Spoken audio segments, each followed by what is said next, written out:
I'm Hashim from ISP. When we talk about sustainable palm oil business, it started a long time ago. In fact, country industry in this country has always been looking at sustainable agriculture. If you look at zero burning, you talked about zero burning just now. We introduced zero burning 30 years ago, and that's well before RSPO, well before any other initiative. In fact, that industry itself is actually looking at that whatever initiative on sustainable. When we talk about the palm oil effluent treatment, we started a long time ago. We talk about IPM, we started a long time ago. And now someone is dictating us. I agree with the Dr. Mahathir, say that we must look at our own destiny and chart our own way. And of course, we talk about sustainability, it's never ending journey. As we go forward, there's always something new that we have to look at. This is something that we, the industry, the country industry, must always look at it.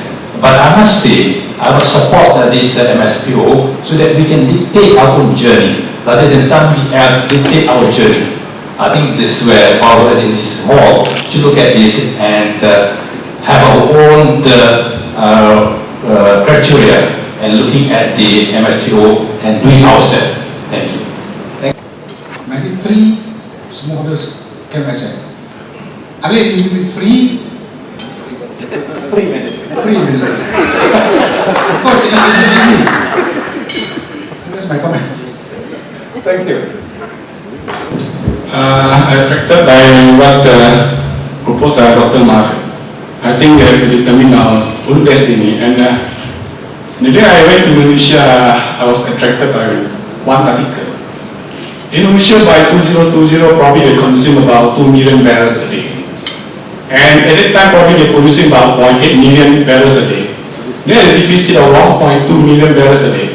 And rule of thumb, 100,000 barrels a day equivalent to 5 million tons of CPO. That means 1.2 million barrels a day equivalent to 60 million tons of CPO. So Indonesia is talking about use more palm oil for biodiesel. And we look at this year alone, Indonesia local consumption plus biodiesel is about 620,000 tons. 630,000 tons. We look at the last month the stock being used. And plus Malaysia. The biodiesel Indonesia being used in Indonesia and Malaysia. This year alone, the first 5 months is more than 1 million tons as compared to last year. I think with that probably by 2020 Malaysia also probably is visit. Probably consume about 850,000 barrels a day. We are producing probably less than that. Even the 50,000 barrels a day is equivalent to 2.5 million tons of CPO. That's equivalent probably about 25% of our diesel consumption, about 10 million tons a year. It is very substantial. So I think we should look at that, what Indonesia is doing. They go aggressively for biodiesel. And with that, I think we are not very worried about all this. And actually, we can buy time to do all the correction. Having a higher density, better quality material, and mechanization. We've got time to implement all this. Okay, this is, has been calculated based on the plant physiology, sunlight, water. How much can we expect the outcome to produce? Of course, to reach that, we have to look at economy and so on. So there is this potential. Of course, scientists often put an ideal situation they work towards. And so there's great potential. As I think everybody knows, the palm oil is more efficient than other oil crops. But there's still room for us to improve further. So that's what we're doing. Thank you. What about biodiesel, sir? Yeah. Biodiesel? Oh, in the case of biodiesel, okay. I think I'll just go back a little bit. This idea was mooted in 1981. And it was thought that in a technical solution to economic problem of the fluctuation of the commodity price. And with that, at that time following, until we start developing the technology, testing and so forth. And it's found to be very positive. But I think while we're looking at the bigger picture on the biodiesel, but this also provides another opportunity because the biodiesel are the methyl esters, and the technology is available to produce these methyl esters with a number of the precious phytonutrients present. So in fact we can do both. We can isolate this, of course this market, we can flood the market, we have to develop it gradually. And then the other material, not only can go biodiesel, when you go to other chemicals, and to detergent and so on. So this opens up a new, in fact, era, a new opportunity for the farming industry. But not only biodiesel, you will spin out a number of other industries. So what you're basically saying is our golden crop is still not been fully optimized. We have, yes please. Just add a little bit on comment by Mr. So about on the usage of biodiesel. I think at the end of the day you still have to look at the economics. Sure. If price of CPO is high, that's why when the price was high, I think Indonesia had a problem to make sure that the biodiesel mandate is carried out. I think that's the point I'd like to raise. Thank you. We have time for 2 more questions. Oh yes, sorry. Yes please. Yeah, I would like to say something here. You know, when we say we take charge of our destiny, we must take account in what is being input and output. We realize that now, as it is now, past and future, that at present there are about 600 million in ASEAN countries people. By 2050 will be 1.3 billion. You know, you can see in terms of numbers or domestic consumption is there. And with regard to biodiesel, we have this Goldilocks attitude. Sometimes cold, sometimes hot. When the price is up, we don't talk about biodiesel. When the price is so down, then we talk about biodiesel. At the same time, we have a diesel subsidy. So I think this has to be seen not merely from the oil palm standpoint. The high priest of the Malaysian economy must have a look at this, see this in total. And also the same thing, I think the people in the fraternity, in the palm oil industry must be able to relate with the other people in the other sectors. Now, for instance, we have been quite consistent. Every year, our stockpile is more than 1 million tons. Why not? Why not? The government make a commitment. 1 million tons committed for biodiesel. So you know that the numbers with that. So people want to invest in infrastructure there. For Indonesia, they mentioned, the president, we take 3 million tons.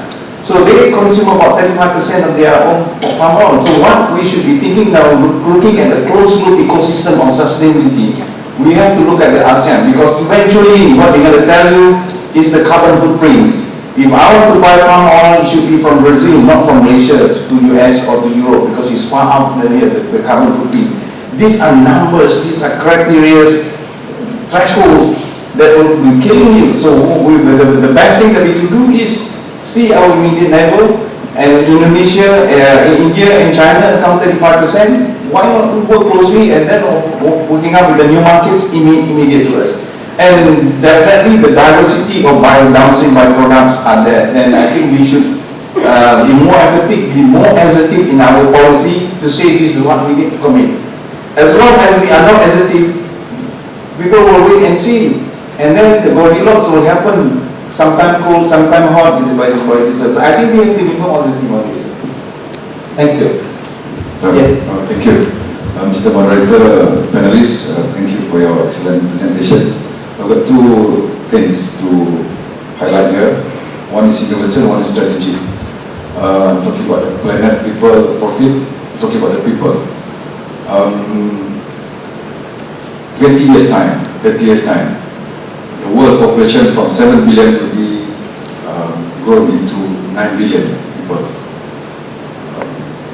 And 80% of that would, in 20 years time, 30 years time, 8 out of 10, 80% of the world population are Asians and African.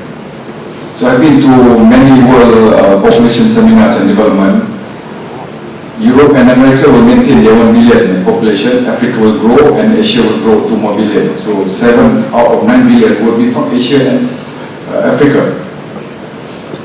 I can see the Western agenda in all these things. So when it comes to feeding the world in the future, so these are the threats, the strategies, the opportunities, the challenges that we are facing. And palm oil will be a major player in this feeding the world issue.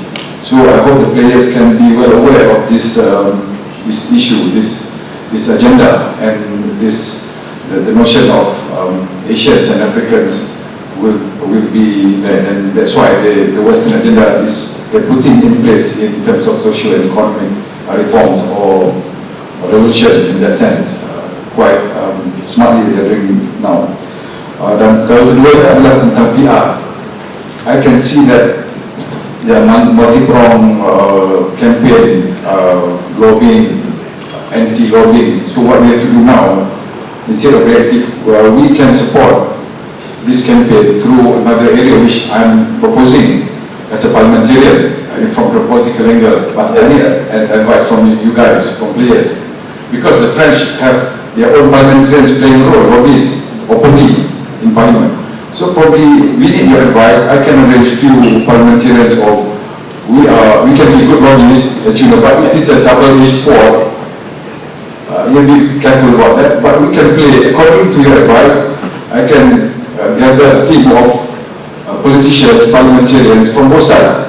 We've got doctors, we've got players in opposition as well. Ada masalah, I don't have problem with that. So as for the industry, for Malaysia, we have to do something.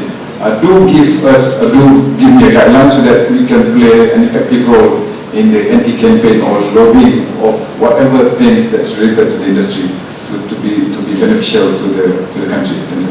Thank you very much. That's a very good point that you brought up, the volunteering of the parliamentarians within the ecosystem. Jihad, would you like to respond? Maybe being the biggest player. Yeah, of course. That is the best thing that I ever did. You know, in Europe, even they have their own parliamentarian that talks about that go for anti-palm. But we also engage parliamentarian in Europe. We bring them down here, visit our plantations, visit our settlers and smallholders, and explain to them what we do down here. And some of these parliamentarians, they agree, they accept, and they go back and they can explain to their people. You know, some of those people fighting anti-palm oil, they don't even know what oil palm looks like. And for that matter, I've been saying this again. When we talk about orangutan that was killed during the burning of certain forest, and all these pictures that you see around is the same orangutan. For that matter, probably there's only 1 or 2 orangutan that got killed during the fire. And these pictures are being distributed around as if thousands and thousands of orangutan being killed. Let me ask you, is there any orangutan who would wait for the fire to come to them and burn them? Orangutan is the first one who can detect whether the fire is coming or not. Not only fire, whether it's going to be raining today or it's going to be hot today, whether something will happen. Orangutan has sensitivity against sense. So no orangutan will wait for fire to burn them up. Then, you know, when the forest got burned, the orangutan died because of the forest fire. No. Number 2, the parliamentarian here will do the lobby for us. Very good. And YB is now the chairman of MPOB. I think, you know, you are in the best position to organize that. And that's what you also can take up on those matters. When I talk to these people in Europe, when I meet them, they were talking about deforestation. They do this because they so love the world. They do not want the world to be warm. They do not want the ozone layer to be depleted and all those things. So I say, if you so love the world, why don't you do reforestation? You know, we talk about deforestation, but we don't do deforestation. So meaning that you don't care actually about producing carbon dioxide, methane, ozone layer depletion. If you look at the ozone layer depletion, is it over Asia? No, it is over Europe, it is over US. That's where the hole in the ozone layer that allows direct sunlight that goes through the earth and becoming greenhouse gas. So actually, if you want to do forestation, it's not here. It should be there. Down here, you can use sequester the carbon dioxide from the air. But where does the carbon dioxide be produced? Is it here? No, it is there in Europe. It is there in the US. Why don't you do reforestation if you so love the world? That's what I told them. You know, they cannot answer. You just pay billions to the Asian people for them not to develop. You are paying billions of dollars to these people for you to stay in the jungle, for you to stay in the kampung, for you to not civilize. Is that fair? While you are enjoying your life there, you do whatever you want, and nobody is controlling you. So, what Dr. Mahdi said just was quite true, and people know gladly RSPO is part of non-tariff. Nothing else. Thank you very much. Thank you. Ladies and gentlemen, yes, one last. When you talk about this anti-oil campaign, it's a bit touched the smallest heart. Because we have to deal with, because I'm in the board of MPOC.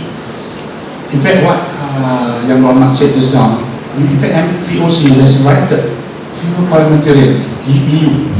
We brought them here. We have a dialogue, we discuss. And it's exactly, they do not know what it's all about. So we found out that in reality, they don't understand.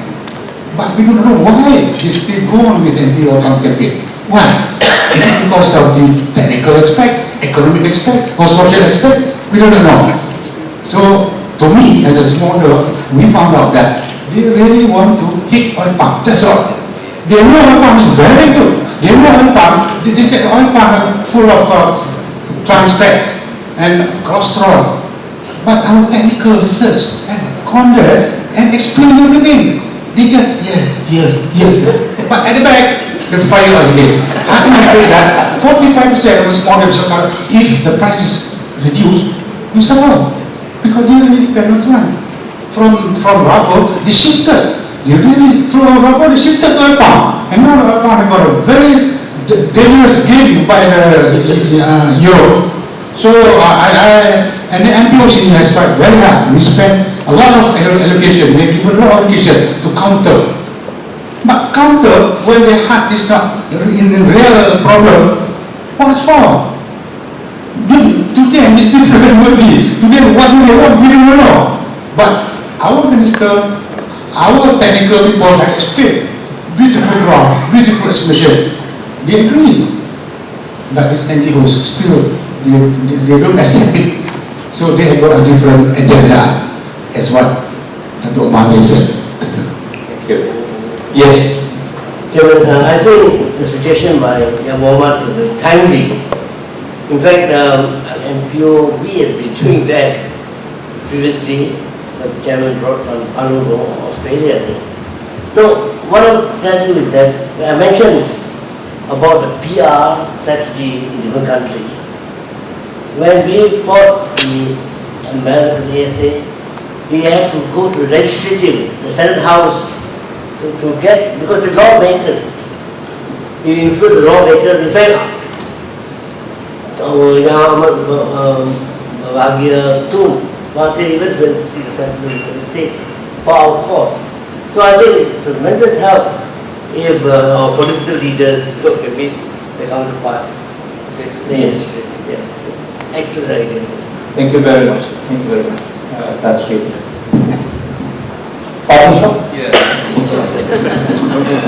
Yes, about the Senate, last year it came out in Scientific American, it shows that the build-up of carbon emission in the northern hemisphere, and the green part is somewhere in the middle there in Malaysia. But we are the net carbon sequestrator. Now, the build-up of the carbon is up there in Europe, in North America, and I think they are duty-bound to clear up the air. So, for them, in April last year, the European Parliament scuttled the emission trading system ETS in April. Then in Australia, repeat the carbon tax. Japan scaled down the targets on the carbon emissions from 30% to even 3 to 4%. And US is reviewing the EPA on the carbon. So if the big players in the world, the polluters, withdraw from doing something committed, why must they as the oil palm to do it? Yes, we can do it, but like I said, in the principle of sustainability that I read that I see in these animals like termites, ants and bees, somebody must do the sacrifice, must be compensated. But in some of the rules, there is no compensation, sacrifice, the governance, the capacity building. So I think these are being left out. It's been not. So the theoretical framework here, what I want to say here on MSPO, don't respond to RSPO because we are reactive to what they are doing. I think that is very wrong. Yes, we have to do something about climate change, but then again, we must get the right theoretical framework and do things when it's right, and within our capacity, it will be our priority. I think we have to read the whole strategy and include maybe people from the academic science, from ICs, get ideas, people from outside the fraternity to get better viewpoint. This is my thoughts on this. Thank you very much. Oh, we have one more. Yes, sir. Thank you. Chafar from Forum. Today we are hearing very big words from the panelists talking about to be in charge of our industry, to be the master of our future destiny. But I think one thing that we must not forget is that we are still supplier. I mean, we are in a unique position. For example, refinery, we are buyers, we are customers, meaning that we are buying CPO, we process. At the same time, we are the one selling it to the European or to the world. So we are in unique position. One hand we are the buyer, at the same time we are the one end we are the customer, meaning we are buying. At the other end we are also supplying, meaning we are the seller. I think you all know, it turned out this they call it discussion becoming more like RSO bashing, and I'm not seeing anyone from RSPO. I'm not a defender of RSPO or whatever thing. But you must remember, although we claim to be 85% of the world production of CPO, but we are still the price maker. We are not the price maker.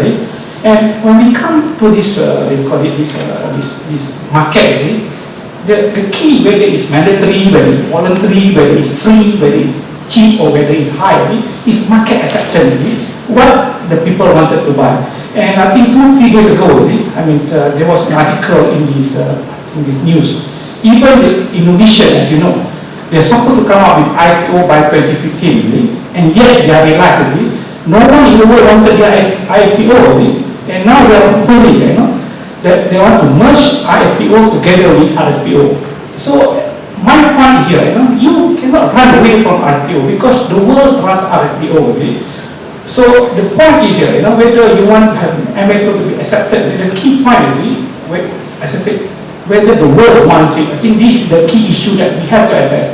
And if you look through the Google to this, they call it the consumer, how many people is asking for ISPO, how many people asking for MSO, how many people asking for RSPO? The answer is very clear there. We as they call it supplier to the world, we have to listen to what the customer wants. So you can't run away from this thing. So I think the message here, until and when we can get MSPO to be accepted worldwide, only then we can talk big. If not, I think RPO will still be the gold standard, and I think this is the reality that we have to face today. Thank you. Okay, thank you, Mr. Jaffa. On that note, ladies and gentlemen, this is turning out to be a very lively discussion. I would like to thank Business Times for inviting this eminent panel in front. My job is made easier because for once as moderator I can't control the passion that is shown by the panelists, and I think we owe them recognition. Ladies and gentlemen, I would like to thank Dr. Mahdir on my left, Tuan Haji Halim, Tan Sri Augustine, Cik Wan, and Dr. Alyasa for sharing with us myriad views, not just one, but myriad views. It may seem like it's RSPO bashing, but I think we're talking about sustainability here. We're talking about something that's more doable, maybe, to the shareholders, to the small shareholders. They think that, 10,000 is big. Maybe the MSPO, as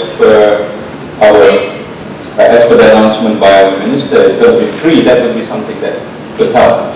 So on that note, I thank you again for making this lively event more lively. I pass back the control to Master President. Thank you. Thank you, Mr. Director. Habib yang berbahagia Tan Sri Dr. Agustin Hon.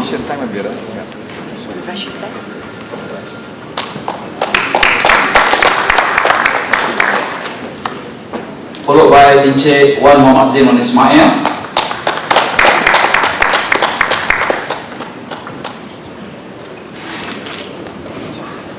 Yang berbahagia Dato' Haji Alyasa Haji Hamdiah.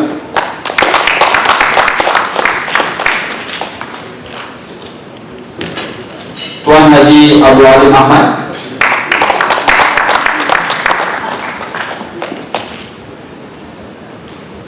Yang berbahagia Dato' Dr. Magzir Mardan.